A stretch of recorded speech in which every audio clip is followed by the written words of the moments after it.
1993 সালের পর প্রথম ত্রিপুরার ডুম্বুর জলবিদ্যুৎ প্রকল্পের বাঁধ খুলে দিছে ইন্ডিয়া, আর তার সাথে খুলে দিছে গজলডোবা বাঁধ। আর বানের পানি বিধ্বংসী রূপে ছুটে আসছে বাংলাদেশের দিকে। ডুবে গেছে জেলার পর জেলা। কিন্তু কেন?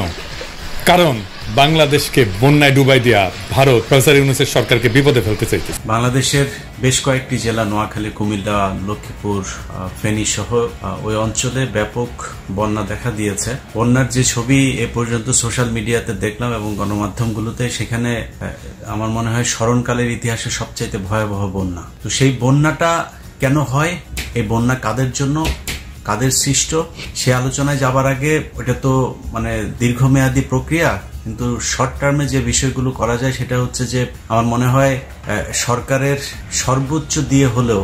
আসসালামু আলাইকুম দর্শক, আজকে আপনাদেরকে আমি যে দুটি ভিডিও প্রমাণ সহকারে দেখাবো তা দেখলে আপনারা সত্যি রীতিমতো অবাক হয়ে যাবেন। তাই বলছি অবশ্যই পুরো ভিডিওটি না টেনে মনোযোগ সহকারে দেখবেন, তাহলেই সবকিছু বুঝতে পারবেন ইনশাআল্লাহ। তো কথা আর বাড়াবো না, ভিডিওতে চলে যাব। তার আগে আপনাদের কাছে আমার ছোট্ট একটি অনুরোধ, আপনি যদি আমার চ্যানেলে নতুন দর্শক হয়ে থাকেন তাহলে অবশ্যই চ্যানেলটি সাবস্ক্রাইব করে পাশে থাকা বেল আইকনটি বাজিয়ে দিতে ভুলবেন না। আর যারা অলরেডি আমার চ্যানেলটি সাবস্ক্রাইব করেছেন তাদেরকে জানাই অসংখ্য ধন্যবাদ। তো দর্শক চলুন ভিডিওটি শুরু করা যাক। আজকে আপনাদেরকে পর্যায়ক্রমে দুটি ভিডিও দেখাবো। চলুন প্রথমে আমরা একটি ভিডিও দেখে আসি। 1993 সালের পর প্রথম ত্রিপুরার ডুম্বুর জলবিদ্যুৎ প্রকল্পের বাঁধ খুলে দিছে ইন্ডিয়া, আর তার সাথে খুলে দিছে গজলডোবা বাঁধ।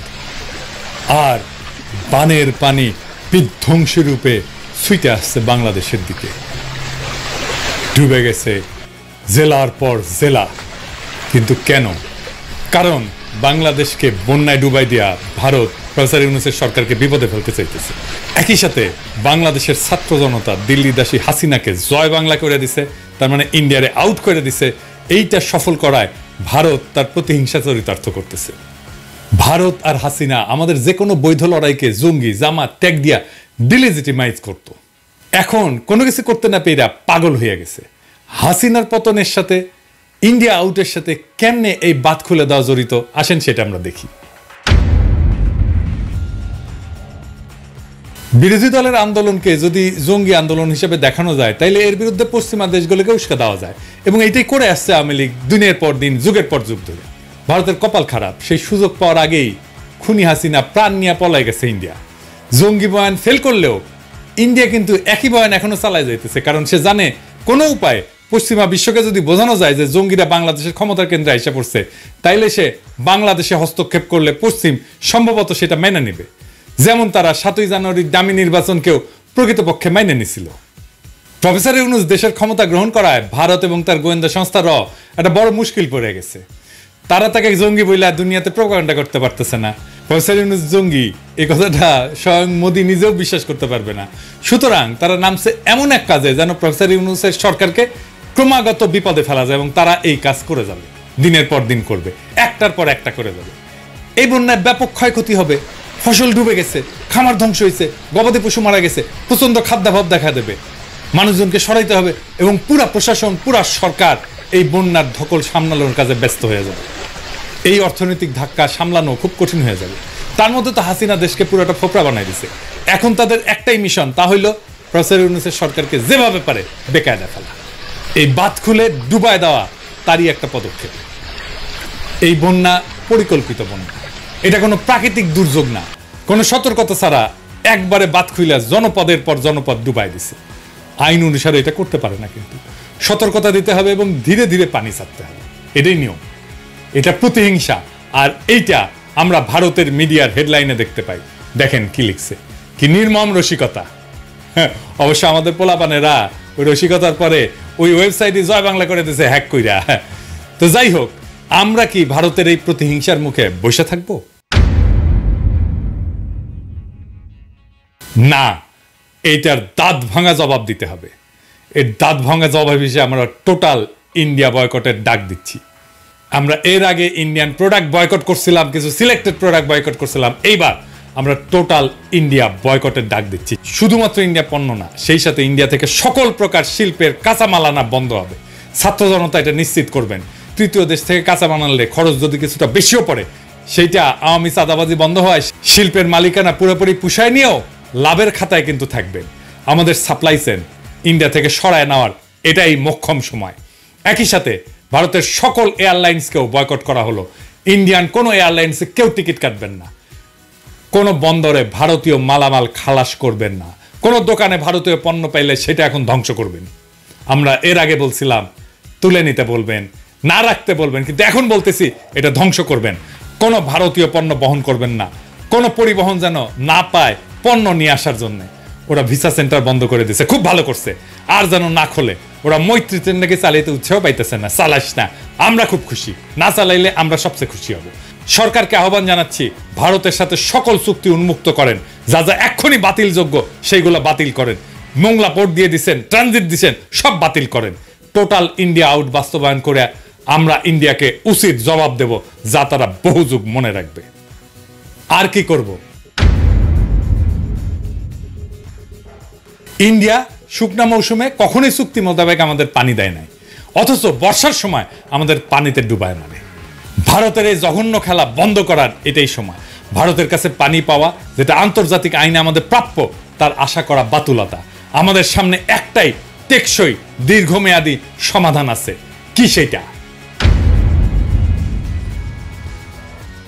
সেই সমাধান হইতেছে তিস্তা প্রকল্পের মতো সকল নদীতে ওয়াটার ম্যানেজমেন্ট প্রকল্প বাস্তবায়ন করা। আমরা সরকারের কাছে দাবি জানাই, তিস্তা প্রকল্প সংক্রান্ত চীনের প্রস্তাব অবিলম্বে গ্রহণ করেন। ছাত্র জনতাকে আহ্বান জানাবো, সরকারকে এই বিষয়ে ব্যাপক চাপ দিতে, যেন এই প্রকল্প চীনকে অবিলম্বে দিয়ে দেওয়া হয়। চীন প্রস্তুত আছে, চীন বারবার বলতেছে এই প্রকল্পে তারা বিনিয়োগ করতে আগ্রহী। এই প্রকল্প চীনকে দিয়ে দেন, ইন্ডিয়ার গালে 2 থাপ্পড় দেওয়া হবে আমরা যদি এই প্রকল্প চীনকে দিয়ে দিই। ফাইনালি ভারত বন্ধু আর ভারতকে কিছু আখেরি কথা বলতে চাই, কান খুইলা শুনে রাখেন।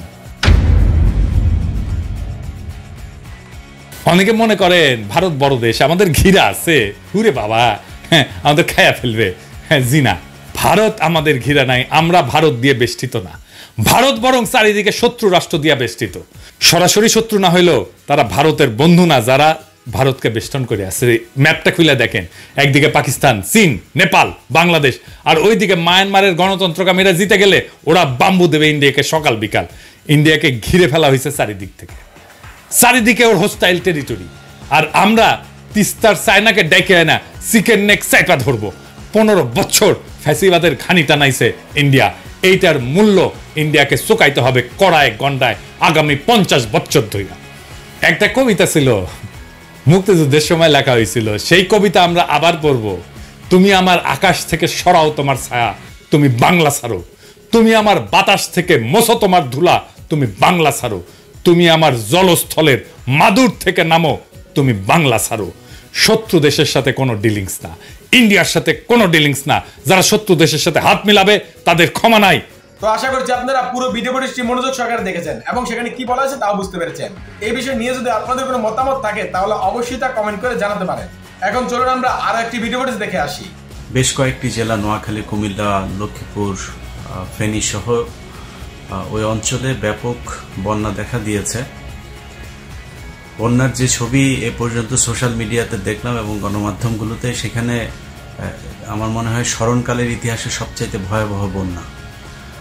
তো সেই বন্যাটা কেন হয়, এই বন্যা কাদের জন্য, কাদের সৃষ্ট, সে আলোচনায় যাবার আগে, ওটা তো মানে দীর্ঘমেয়াদী প্রক্রিয়া, কিন্তু শর্ট টার্মে যে বিষয়গুলো করা যায় সেটা হচ্ছে যে আমার মনে হয় সরকারের সর্বোচ্চ দিয়ে হলেও অন্যান্য জায়গায় কোনো বরাদ্দ যদি কাটছাট করেও হয়, আপাতত যে মানুষগুলো এখানে আছেন তাদের বাঁচানোর জন্য যা যা প্রয়োজন সেটা আমার মনে হয় করা উচিত। সরকারের যদি ফান্ড সমস্যা মনে করে, তাহলে আমাদের কাছে যদি ইন্ডিভিজুয়ালিও যদি বলে যে আমাদের ধরে দিক, প্রয়োজনে মানুষ এক একজনকে ধরে দিক, আমাকে ধরে দিক, আমাকে বলুক যে 1 লাখ টাকা দিতে হবে, আরেকজনকে বলুক, এরকম তারা 2-4 হাজার মানুষের লিস্ট করুক, এই মানুষকে তাদের দিতে হবে, আমরা তাদেরকে দিয়ে দেব। তারপরেও খুব দ্রুততার সাথে এই মানুষগুলোর যা করা প্রয়োজন এই কাজটা করার জন্য তাদের কাছে অনুরোধ জানাচ্ছি। আমি ব্যক্তিগতভাবে কখনো এই ফান্ড কালেকশনের এই জিনিসটাতে আমি যাই না, কারণ হচ্ছে এটাতে গেলে সমস্যা আছে, নানান ধরনের হয়। আমার নামে সোশ্যাল মিডিয়াতে আপনার ফেসবুক পেজ টেজ খোলা, অনেকে এইভাবে টাকা টুকা তুলছে বিকাশ নাম্বার দিয়ে, সেখানে এগুলো করছে। আমি আপনাদের সবাইকে এই ব্যাপারে সচেতন থাকবার অনুরোধ করছি। আমি কখনোই এই বিকাশ নাম্বার দিয়ে আমি কোনো মানুষকে দান করতে গেলে এইভাবে ওয়াজ মাহফিল করা যায় তারপরে মানে স্লোগান টোগান দিয়ে আমি দান করি না। আমার যতটুকু সামর্থ্য আছে, আমি যাকে পারি অতটুকু আমি করি। তো যারা আমার নামে ফেসবুক খুলে তারপরে এই ধরনের করছে, তাদেরকে কারা টাকা দিচ্ছে সেটা একান্ত আপনাদের দায়িত্বে আপনারা দিবেন। আমার সেটার সাথে কোনো সংশ্লিষ্টতা নাই, এটা আগেই বলে দিলাম। আরেক ফেসবুকের ভেতরে দেখলাম যে আমার নামে পেজ খুলে তারপর লিখেছে যে দুজন উপদেষ্টার নাম ধরে, নাহিদ এবং আসিফ, তাদের নাম ধরে বলেছে যে তাদের অ্যাকাউন্টের কি টাকা টুকা এগুলো নিয়ে আলাপ করেছে সেখানে। তো আমি এই ধরনের কোনো কথাবার্তা বলি নাই। আসিফ, নাহিদ সহ ডক্টর মোহাম্মদ ইউনূস উপদেষ্টাদের যারা এইখানে আছেন তাদের উপরে আমার এখনো শতভাগ ভরসা বিশ্বাস আছে যে তারা বাংলাদেশকে ঠিক যেই দিকে আমাদের দেশের যাওয়া উচিত সেই দিকেই তারা নিয়ে যাচ্ছে বলে আমি বিশ্বাস করি। তো তাদেরকে নিয়ে এখনো কোনো খারাপ মন্তব্য করার মতো সময় এখন পর্যন্ত আমি মনে করি না এসেছে। যাই হোক, সেটা অন্য আলাপ। এটা আপনারা সচেতন থাকবেন, আমার নামে যেন কেউ এই ধরনের কোনো পোস্ট এগুলো করলে এই ব্যাপারে আপনারা সচেতন থাকবেন। আমার ইউটিউব চ্যানেলে প্রতিটা ভিডিওতে আমার যে পেজ, সে পেজের লিঙ্ক দেওয়া আছে। এর বাইরে আমার আর কোনো ফেসবুক পেজ নেই। তো যেটা শুরুতে বলেছিলাম যে বন্যাটা কেন হচ্ছে, খুব মানে একদম অন্তর থেকে শান্তি পেয়েছি যে ঢাকা বিশ্ববিদ্যালয়ে বাংলাদেশ সময় গত রাতে আপনার মিছিল হলো।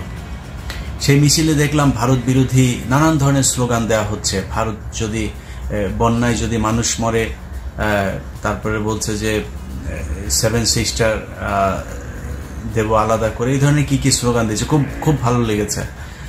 আমি মনে করি সময় এসেছে ভারতকে দাঁত ভাঙা জবাব দেওয়ার জন্য। যদি উপদেষ্টারা মনে করে তাহলে লুৎফুজ্জামান বাবরকে তাড়াতাড়ি জেল থেকে বার করেন, ওনাকে ওই জায়গায় বসান, উনি এগুলো খুব ভালো পারবে। সো লুৎফুজ্জামান বাবরকে দ্রুত এই জায়গায় নিয়ে এই দায়িত্ব দেওয়া হোক। ভারতকে কিভাবে 7 সিস্টারে কিভাবে কি করতে হয়, উল্ফাকে কিভাবে সহায়তা করতে হয়, কি করতে হয়, এগুলি উনি খুব ভালো জানেন। তো আমি মনে করি যে ভারতের সাথে এই ধরনের এই মানে আলগা পিরিতি দেখায় কোনো লাভ নেই। তাদের সাথে সরাসরি অ্যাকশনে যেতে হবে। তারা যুদ্ধ করতে চায়। এই ছাত্র আন্দোলনে আপনারা দেখেছেন, আমি নিজেও এই গত 15 বছরে অত্যন্ত হতাশাগ্রস্ত হয়ে তারপরে বিভিন্ন সময় বলেছি যে আমরা কিসের বীরের জাতি, আমরা আসলে বীরের জাতি না, আমাদের সাহস নাই। ছাত্ররা আমার সেই ধারণাকে ভুল করে দিয়েছে। একজনকে গুলি করেছে, তার সামনে বন্দুক নিয়ে গুলি করছে, তারপরে বন্ধুকে নিয়ে তারপরে টেনে হেসড়ে তারপরে সেখান থেকে নিয়ে বেরিয়ে এসেছে। পুলিশ ধরে নিয়ে যাচ্ছে, পুলিশের দিকে চোখ রাঙিয়ে তাকিয়ে আছে, ভয় পায় নাই। গুলি করছে, বুক এভাবে পেতে দিয়েছে পুলিশের বুলেটের সামনে। অতএব এই বাঙালিকে ভয় দেখায় লাভ নাই। এই বাঙালি ভারত যদি নাকি আমাদের উপরে আক্রমণ করে, যদি মনে করেন আমরা ভারতের সাথে যুদ্ধ করলাম, অনেকে বলে থাকে না যে ভারতের সাথে আমরা যুদ্ধ করে পারবো না। ভারতের সাথে যদি বাংলাদেশের সাথে যদি ভারত যুদ্ধ লাগে, এটা মনে রাখেন, আজকে বলে রাখলাম কথাটা, সবার আগে বাংলাদেশের পাশে এসে দাঁড়াবে পাকিস্তান। তাদের সাথে আমরা আলাদা হয়েছি, তাদের সাথে আমরা এক হইতে আর চাই না। 71-এ কার ভুল ছিল, কার দোষ ছিল, সেটা আমরা ভুলে গিয়েছি। পাকিস্তানের সাথে কৌশলগত কারণে হলো আমাদের অত্যন্ত ভালো সম্পর্ক রাখা খুব জরুরি। ভারতের বাইরে চীন, পাকিস্তান, আমেরিকা, ইসরায়েল, যার সাথে ইচ্ছা সবার সাথে সম্পর্ক ভালো রাখা যাবে। একমাত্র আমাদের শত্রু হচ্ছে ভারত। তাদের ব্যাপারে যে কোনো ধরনের ডিসিশন যদি নিতে হয়, আমার অনুরোধ থাকবে বর্তমান এই যে গভর্নমেন্ট আছে, সেই গভর্নমেন্টের যেই চিফ অ্যাডভাইজার আছেন ডক্টর মোহাম্মদ ইউনূস, আপনার কাছে অনুরোধ, বাংলাদেশের 16 কোটি মানুষ জীবন দেওয়ার জন্য, যুদ্ধ করার জন্য প্রস্তুত। আপনি শুধু সেই ক্ষেত্রটা প্রস্তুত করে দেন, আর কোনো কিছু আমরা চাই না। তারা যুদ্ধ করতে চায়, কিভাবে করতে চায়? অর্থনৈতিক যুদ্ধ করতে চায়, আমাদেরকে পেঁয়াজ দেবে না। পৃথিবীতে বাজার তৈরি করার জন্য বিক্রেতারা ঘোরে। ক্রেতা কখনো কেনার জন্য বিক্রেতা করে না। অতএব আমাদেরকে ভারত পেঁয়াজ মাগনা দেয় না, ভারত আমাদেরকে গরু ফ্রি এমনিতেই দেয় না। তারা বিশ্বের বিভিন্ন দেশে গরু রপ্তানি করে, মাংস রপ্তানি করে। সো আমাদেরকে যে খালি আমরাই নিচ্ছি এরকম কোনো কিছু না। তারা যদি না দেয়, আমাদের দেশে যেই এই শিল্পটা আছে, যে গবাদি পশু উৎপাদন শিল্প আছে, সেটা ভালো হবে। তাদের দেশ থেকে যদি আমরা ডিম না কিনি, মুরগি না কিনি, আমাদের দেশে ফার্ম হবে, মুরগির খামার হবে। তারা আমাদেরকে চিকিৎসা নেওয়ার জন্য খোটা দেয়, আমি মেনে নিচ্ছি যে আমরা চিকিৎসা নিতে সেখানে যাই, কিন্তু আমাদের সরকার যদি চায় এই দেশে ভালো মানের হাসপাতাল তৈরি করবে, এই দেশের ডাক্তারদেরকে সুযোগ সুবিধা দিয়ে এই দেশের এই হাসপাতালের এই চিকিৎসা খাতে যে দুর্নীতি আছে সেগুলোকে ঠিক করে বাংলাদেশের চিকিৎসা খাত ঠিক করবে, আমি মনে করি একজন মানুষও ভারতে যাবে না। যখন ভারতে বাংলাদেশের মানুষ না যাবে, এটা ভারতের বাংলাদেশের মানুষের কাছ থেকে তাদের টাকা ইনকামের সবচাইতে বড় খাত। এই খাত বন্ধ করে দেন, ভারত অনেক সোজা হয়ে যাবে। তারা চিনি দেবে না, গরু দেবে না, আলু দেবে না, পেঁয়াজ দেবে না, দরকার নাই, আমরা না খেয়ে থাকবো। ডক্টর মোহাম্মদ ইউনূস, আমি বলে রাখলাম, বাংলাদেশের মানুষ 10 বছর আলু খাবে না, পেঁয়াজ খাবে না, লবণ খাবে না, চিনি খাবে না, তারপরও ভারতকে শিক্ষা দিতে এই দেশের মানুষ প্রস্তুত। আর যুদ্ধ করতে চায়, ভারত জীবনে কোনোদিন আমাদের সাথে স্থল যুদ্ধ করবে না, সম্মুখ যুদ্ধে কোনোদিন ভারত আমাদের সাথে লাগতে আসবে না, তারা পারবেও না। আর পারমাণবিক হামলা করবেন, বড় ভাই ওইদিকে আছে।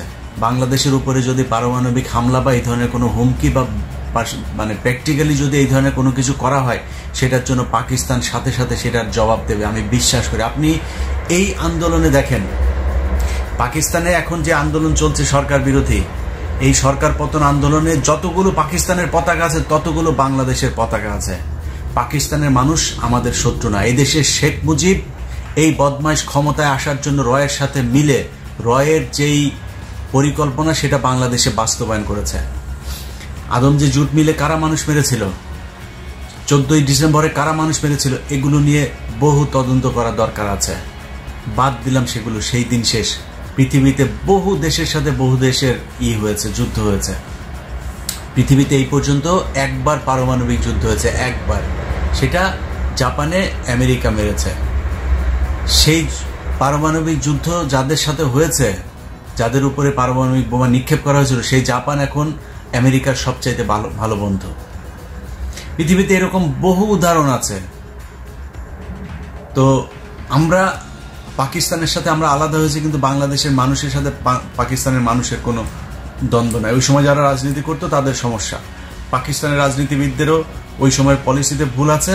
আর বাংলাদেশে ছিল হচ্ছে রয়ের এই মালায়নের বাচ্চা আপনার শেখ মুজিব, বাপ ছিল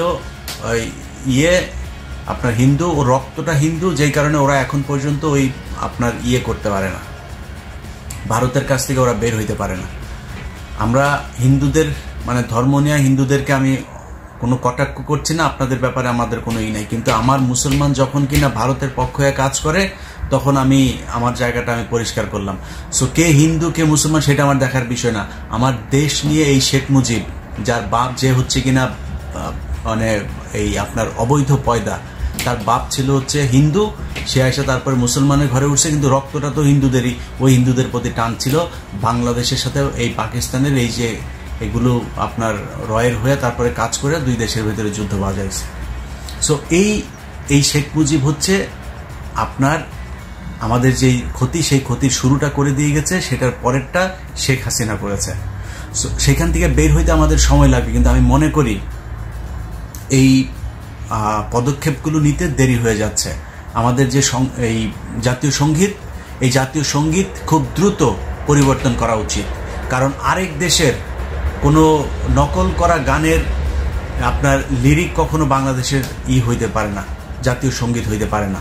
এটাতে যদি কারো কোনো আপত্তি থাকে, কারো কোনো তর্ক বিতর্ক থাকে, কারো কোনো সন্দেহ থাকে, তাহলে আমার কাছে আসতে পারেন, আমাকে তিনি আপনার দিবেন, এভিডেন্স দিবেন, আমি এভিডেন্স দিব। যদি আমি প্রমাণ করতে পারি যে সে এই রবীন্দ্রনাথ ঠাকুর এটা চুরি করে এনে তারপরে আমাদের দেশের বানিয়েছে, তাহলে এটা বন্ধ, এটা বাদ দিতে হবে। আর যদি মনে করেন যে এটা অলরেডি প্রুভড, তাহলে অতি সত্বর এটা বন্ধ করার ব্যবস্থা করতে হবে। আমাদেরকে যখন মনে চাবে তখন পানি দিয়ে মারবেন, যখন মনে চাবে তখন পানি টাইনে নিয়ে যাবেন। আপনার এই ফেনী নদী থেকে আপনার পানি নিয়ে যায় তারা আপনার গ্রীষ্মকালে, আবার এখন বর্ষাকালে তারা আমাদের এখানে পানি ঢেলে দিচ্ছে। অতএব তাদের এটা চলতে দেওয়া যাবে না। যদি প্রয়োজন হয় তিস্তায়, তারা তো ওইদিকে ফারাক্কা বাঁধ খুলে দেয়, তো সো তিস্তায় যদি প্রয়োজন হয় চায়না আমাদের যে প্রকল্পে করতে যাচ্ছে, প্রয়োজনে চায়নার কাছ থেকে আমরা সহযোগিতা নেব। আমি আগেই বলেছি, ভারতের হাত থেকে বাঁচতে হলে পৃথিবীর ইসরায়েলের কাছে যেও যদি বাংলাদেশের মানুষের সহায়তা নিতে হয়, আমার কোনো সমস্যা নাই। এরা হচ্ছে আমাদের শত্রু, আমাদের কোনো অন্য আর কোনো শত্রু নাই। অথবা যদি চীনের কাছে যাইতে হয়, তাহলে আমি মনে করি বর্তমান সরকারের চীন তো অলরেডি আমাদেরকে প্রপোজাল দিয়েই রেখেছে। সো তাদের সাথে সেই চুক্তি করেন, করে তারপরে আমাদের এই করেন, এটার প্রকল্প বাস্তবায়নের ব্যবস্থা শুরু করেন। আর এরপরে ভারত যদি নাকি মনে করে এইসব পদক্ষেপ নেয়ার কারণে আমাদের সাথে যুদ্ধ করবে, ডক্টর মোহাম্মদ ইউনূস আপনাকে বলে দিলাম, তারেক রহমান আপনাকে বলে রাখলাম, যে বাংলাদেশের 16 কোটি মানুষ যখন থেকে ডাক দিবেন, বাংলাদেশের 16 কোটি মানুষ আপনাদের ডাকে যুদ্ধে নামার জন্য প্রস্তুত হয়ে আছে। বাংলাদেশের মানুষ যুদ্ধ করতে চায়, তারা যখন লাগতে চায় তখন আসুক। আমি বহুদিন ধরে বলছি, বহুদিন ধরে, যে বাংলাদেশের সব সমস্যার মূল কারণ হচ্ছে এই ভারত। তারেক রহমান, আপনার কাছে অনুরোধ, হয়তো বাংলাদেশে সেই ইভেন্চুয়ালি আপনি ক্ষমতায় আসবেন, আপনি প্রধানমন্ত্রী হবেন, আপনার কাছে অনুরোধ, এখনো পর্যন্ত আপনার দলে কালকে 2 জনকে সদস্যপদ স্থগিত করা হয়েছে, খুব খুশি হয়েছে, এটা বহুদিন আগে দরকার ছিল। এই শামা ওবায়েদের স্বামী হচ্ছে আওয়ামী লীগ, তো আওয়ামীপন্থী এরকম একজন ব্যবসায়ীর স্ত্রী, তাকে কেন আমি খুব অবাক হইতাম, ভয়ে কিছু বলতে পারতাম না, যে একবার আওয়ামী লীগকে খেপাইছে, আবার বিএনপিকে খেপাবো, অনেক কথা চাইলেও বলতে পারি না। তো এ থাকে কিভাবে? তার সাথে আরেকজন কৃষক দলের, আমি ওনার ব্যাপারে আমি জানি না, ওনার ব্যাপারে আমার কোনো আইডিয়া নাই, যাক 2 জনকে সদস্যপদ স্থগিত করা হয়েছে। এরকম যদি প্রয়োজন হয়, মির্জা ফখরুল থেকে শুরু করে যদি আর যারা এই রয়ের হয়ে কাজ করেছে, আওয়ামী লীগের এবং ইন্ডিয়ার টাকা নিয়েছে, যাদের লিঙ্ক আছে বা টাকা পয়সার লেনদেনের ভিডিও টিডিও আছে, এদেরকে খুঁজে বের করে তারপরে আপনি এই দল থেকে বহিষ্কার করেন। আপনাকে বললাম, আমি আমার জায়গা থেকে আমার বিশ্বাস, মানুষের সাথে তো কম চলাফেরা হয় না, মানুষের কম মন্তব্য শুনি না। বাংলাদেশের মানুষ, আপনি যদি সরাসরি ভারতের বিরুদ্ধে কথা বলেন, মালদ্বীপের মইজুর মতো, কিংবা শ্রীলঙ্কার মতো, কিংবা নেপালের মতো, পাকিস্তানের মতো, এইসব দেশ কিন্তু সরাসরি ভারতের বিরুদ্ধে যুদ্ধ ঘোষণা করে টিকে আছে। আপনার জনপ্রিয়তা এখন যা আছে তার চাইতে আরো কয়েকশো গুণ বৃদ্ধি পাবে যদি ভারতের বিরুদ্ধে আপনি ডাক দেন। অতএব আমি মনে করি তাদের সাথে প্রকাশ্যে একদম সরাসরি ডিক্লেয়ার করে তারপরে যুদ্ধ করার সময় এসেছে। ওরা যেমনি যুদ্ধ করতে চায়, অর্থনৈতিক, সাংস্কৃতিক, ধর্মীয়, এমনি সামরিক যুদ্ধ যা মনে চায় ওরা করতে আসুক, আমরা যুদ্ধ করার জন্য প্রস্তুত। সো আমি মনে করি, যেটা আগে থেকেও বলছি, বাংলাদেশের শত্রু একমাত্র ভারত। সব সমস্যার মূল কারণ হচ্ছে ভারত। আজকে দেখেন ডক্টর মোহাম্মদ ইউনূস দেশ চালাচ্ছে, শেখ হাসিনা যাওয়ার পরে বাংলাদেশের মানুষ বিজয় উদযাপন করছে, সেইখানেও বাগড়া হয়ে দাঁড়িয়েছে এই ভারত। তারা চায় না এই দেশ ঠান্ডা থাকুক। এই যে পানি ছেড়ে দেওয়া এখন, এই যে নানান ধরনের তাদের মিডিয়াতে আমাদের দেশের বিরূপ মন্তব্য করা, আমাদের দেশের সংখ্যালঘু যাদেরকে বলা হয় হিন্দু, তাদের উপরে নানান ধরনের কল্পকাহিনী বানায় এগুলো বিভিন্ন জায়গায় প্রচার করা, সবকিছুর পেছনে দেখেন তারা।